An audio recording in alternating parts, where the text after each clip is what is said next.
What's going on YouTube? CDA Green here, back with another video, and today we have crucial thing about rest days that no one talks about. I'm gonna keep this intro short. I'm a gym head. I just came home from the gym a couple hours ago.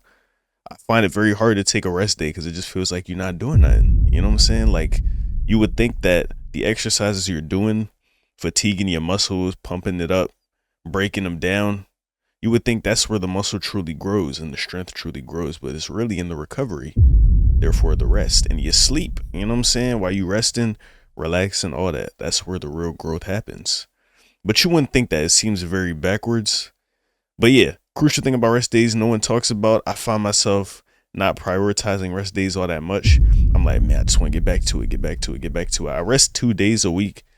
That might be a good amount, a good balance. That's what most people do, I think. But yeah, rest days, I need to hear some about these, bro, because I be overthinking the hell out of this shit. I be thinking you gotta tear yourself up, kill yourself in the gym all the time. Maybe rest days are just as important. So let's get straight to the video. Make sure to like, comment, and subscribe. Appreciate y'all watching. Let's get right to it. Most people's rest days look like this. They just lay on the couch and watch their favorite TV show, or just spend the whole day sitting in front of their PC playing video games. In other words, we have all been absolutely brainwashed into thinking that when you have a rest day, you shouldn't move at all and that you should just lay around and do nothing and let your body heal that way. But did you know that you could recover way faster and better if you actually introduced some activities into your rest days? Okay. I know it sounds like an insane concept because Yeah, it seems like it's backwards. I have heard of active rest days, but that would be to imply that a rest day is not active. You know what I'm saying? So what are we talking about? The idea of just doing absolutely nothing on your rest days is so deeply engraved in your mind. So it will be hard to go from the couch potato mindset to a more active one. But it will be well worth it when you realize that you can get rid of your soreness way faster and that you can potentially gain more muscle because of it.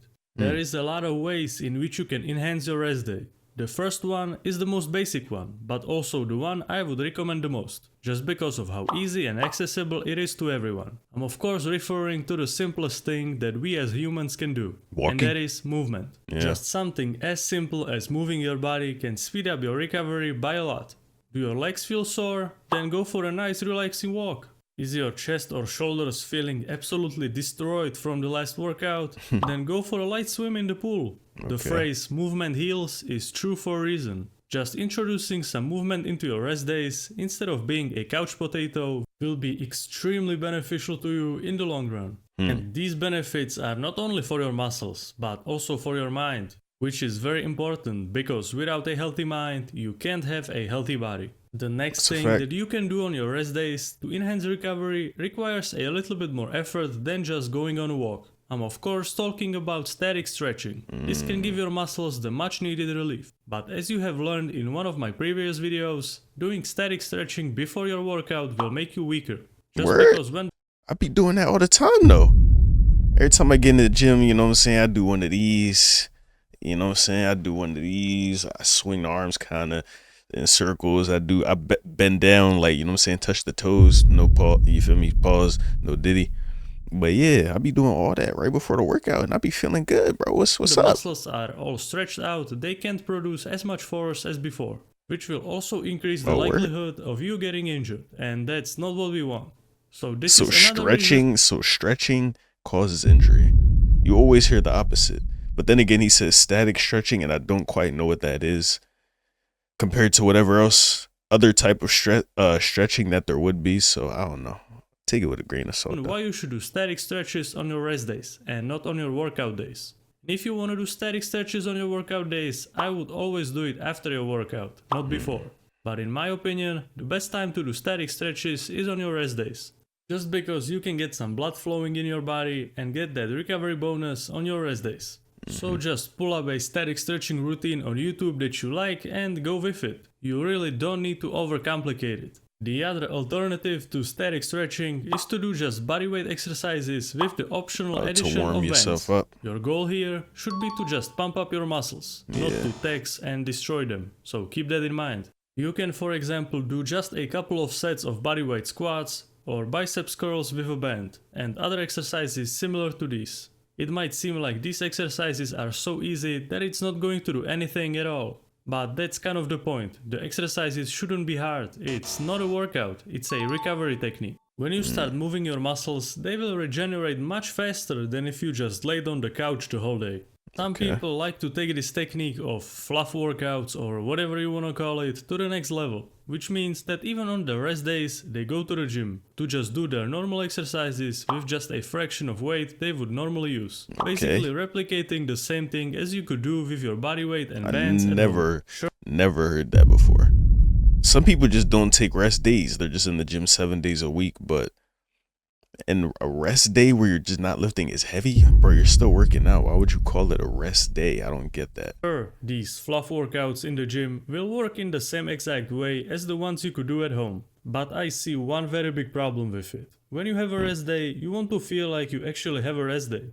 And when you go to the gym, even on your rest days, it mentally starts to feel like you have no rest days. Because you just go to the gym every day, which can really mess with your mind. Yeah, your body might be getting better recovery from the fluff workouts, but you are forgetting about your mind. That is definitely not getting recovered, because all it sees every day is the gym. And in your mind, being in the gym basically counts as doing a workout. So even though your body will be recovered, the same thing might not apply to your mind, which might lead you to feel mentally burned out and overworked. Yo, I like how he said that your body might feel good, but your mind might be worn out. I like that he said that a lot because, bro, you could be having an excellent workout, like everything could be going right, but if you're not mentally in it or you don't feel like it's going well mentally, even though it might be physically, but you wouldn't know that because you base everything off your own mindset. But if it is objectively going well, you doing everything good, you pumped up, everything is swell, but you're like, damn, this workout sucks. You're just not going to have a good day. You're not going to have a good workout, bro. It's just not going to happen. So there is something to consider. Focusing on recovering your body is great, but don't forget that your mind needs to be recovered too. One of the most relaxing and enjoyable experiences for both your body and mind is getting a massage. Everyone knows that. It feels great. Yo, I need to get massages, bro. No cap. I just got a membership to a new gym where they have massage chairs, bro, but that massage chair is weak as shit. That shit, bro, I hate that shit so much. Right when it's ready to get down to the nitty gritty, one part of your body, it alternates to the next because it's like a full body massage. I wish the whole thing would just massage you at once. You know what I'm saying? Pause. But yeah, bro, I hate the massage chairs. I need to go to a proper masseuse and see what's going on. You know what I'm saying?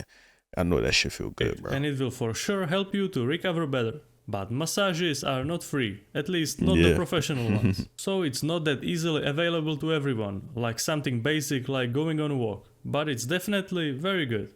What is also very close to massages is acupuncture. I'm personally a huge fan of acupuncture. It almost feels like magic, at least from my experience. If I feel like some part of my body is stiff, hurting, or being overtrained, acupuncture is always here to solve that problem. Of course, it's also not free, but I would highly recommend you to give it a shot, because I know that a lot of you have never tried acupuncture, or are even scared to try it because of the needles. But you don't that shit seemed like it would feel good. It mostly doesn't hurt. There are some spots where it can hurt a little bit, like between your thumb and your index finger, but it's nothing extreme. So don't be a baby and try it out if you can. What I also want to mention is cold exposure. I have been dabbling with cold showers and ice baths a lot, but I'm personally still not... I'm cool, bro. I'm cool. I don't need none of that shit, bro. It's like, in most things in life, you would assume that the harder thing is the most beneficial to you. But cold showers, them shit just hurt, my nigga. I don't even know the benefits to them Jones. They wake you up. That's about it, bro, to be honest with you. But they're just so uncomfortable. Your body never really gets used to it unless you're constantly under it. But if you take a break, come out and then go right back in, bro, you right back to factory settings. You're back to being cold as a bitch. And that hot shit, it just feel good, bro. Like, you know what I'm saying? Them hot showers feel amazing. You would think they soothe your muscles, all that, bro. Like, cause it's hot and it's warm. It's really helping the blood circulate. It's promoting blood flow, blood circulation.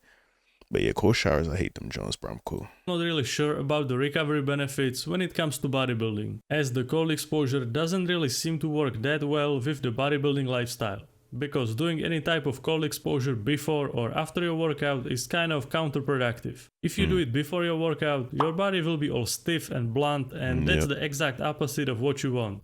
And if you do it after a workout, you are basically sabotaging yourself because the cold exposure will mess up the healing / muscle building process. So if you want to do cold exposure after a workout, wait at least 8 hours before doing so. But I personally think that doing cold exposure is much more beneficial to you if you are like an actual athlete, like a runner for example. But for bodybuilding purposes, I'm still kind of iffy about it. It is something that you will have to test out for yourself. What I like about the cold exposure though, is the challenge that you have to face every time that you get into cold water, and how absolutely sharp your mind feels afterwards. So I primarily use it when I need to get the momentum going. Like for example, before I started writing this video script, I took an ice bath, just to be on the top of my game. But I would only do that if I have a rest day or a cardio day. I would never do it on my actual workout day. All of these recovery techniques are great, except maybe the cold exposure. But they will only improve your recovery if you got your basics in check, which means sleeping at least 7 hours per day and being on top of your nutrition. If you sleep only 5 hours per day and eat like absolute garbage, I'm sorry to say, but there is nothing that will be able to help you recover. Sleep and nutrition. Bro, it's crazy because I average like 6 hours of sleep a night. Sometimes I'll get 7.